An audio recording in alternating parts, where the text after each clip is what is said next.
ఉమ్మడి తెలుగు రాష్ట్రాల చైర్మన్ మరియు తెలంగాణ రాష్ట్ర బీసీ ఐక్యవేదిక అధ్యక్షులు బేరి రామచంద్ర యాదవ్ మన ఓటు మనకే BC SC ST minority parliament ఎన్నికల్లో ఉన్న అభ్యర్థులను గెలిపించుకొని పార్లమెంటులో గలం వినిపించే విధంగా ఎన్నికైన ఎంపీలను పంపాలని పిలుపు.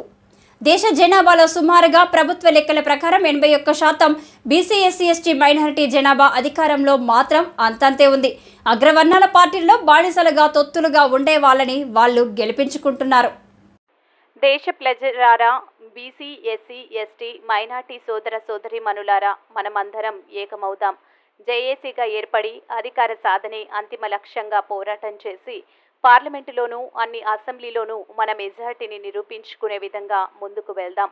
ప్రస్తుతమున్న ఈ ధనస్వామ్యం, అగ్రవర్ణాల ఆధిపత్యం మన వాళ్లను పార్టీలకు అతీతంగా, కులాలకు అతీతంగా, ప్రాంతాలకు అతీతంగా బీసీ ఎస్సీ ఎస్టీ మైనార్టీ వాళ్ళు పోటీ చేస్తున్న స్థానాల్లో అత్యధిక మెజార్టీతో గెలిపించుకుందాం. ఇక ముందు జై శివ ఏర్పడి అన్ని పార్టీలో ఉన్న నాయకులను ఏకం చేసి అసెంబ్లీలోనూ పార్లమెంటులోనూ మన నాయకులను అధికారం సాధించి జనాభా దామాషా పద్ధతిలో అధికారంలో భాగమవుదామని బేరి రామచంద్ర యాదవ్ పిలుపునిచ్చారు.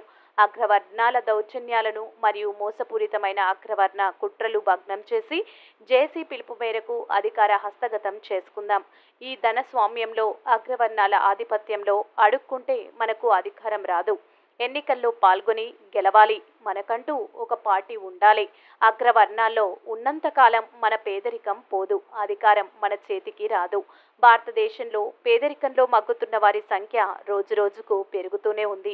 ధనవంతమైన దేశంలో పేదరికం ఎక్కువగానే ఉంది. ఉచితం, నిర్బంధ విద్య, ఉచిత వైద్యం, రోటి కప్పుడ మకాన్ అనే నినాదంతో ఫుడ్ క్లోతింగ్ సెంటర్ పేదరిక నిర్మూలనే అత్యధిక ప్రాధాన్యత అడాప్ట్ చేసుకుని ఎన్నికల్లో ఓటు అనే ఆయుధంతో గెలవాలి.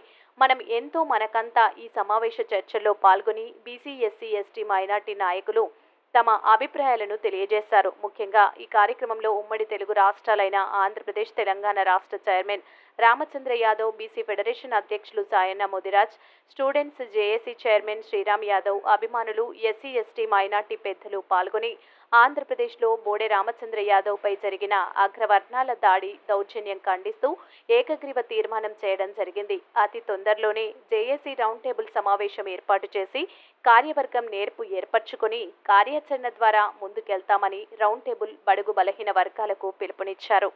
కక్షపూర్తంగా మరి వారి వాహనాలు ఈరోజు చూస్తున్నాం, నిన్నటి నుంచి ధ్వంసం చేయడం జరుగుతుంది, గుండాలను పెట్టించి రాళ్లతో కొట్టించడం జరుగుతుంది.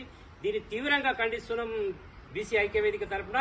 మరి రాబోయే రోజుల్లో కూడా మరి ఖబర్దార్ ఇలాంటి దుశ్చర్యలకు పాల్పడితే మరి అగ్రవర్ణాల మీద